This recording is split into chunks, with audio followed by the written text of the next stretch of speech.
Hi. So, this quarter, we are going to be learning about the lives of contemporary Native people. That means Native people living today. We're going to explore Native culture through stories, videos, and poetry.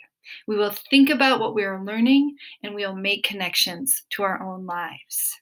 So, I have a few vocabulary words that I'd like for us to take a look at. The first one is contemporary. Contemporary, which means happening in the present. Okay, so contemporary means we're going to be talking about Native people living today and not looking at Native lives in the past. Okay, so contemporary, happening in the present. The second word you're going to hear a lot is indigenous. Indigenous. This is someone whose history is rooted in where they are. Their ancestors did not migrate, settle, or be forced to move to another part of the world. They are indigenous. They are native or original to where they are living, right? So that brings us to our next word, native, which can be used in this context, can be used as a synonym for indigenous. So you'll hear indigenous people or native people. Native people means local, original, or indigenous. We're going to talk about culture.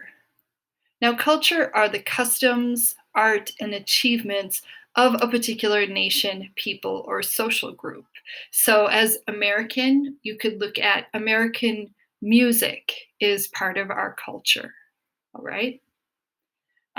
In the next video, Sean Sherman, who is an amazing Native American chef right here in the Twin Cities, he's going to talk about something called food oppression. Now, food oppression, as he describes it, is not having access to healthy foods because of government policy or action.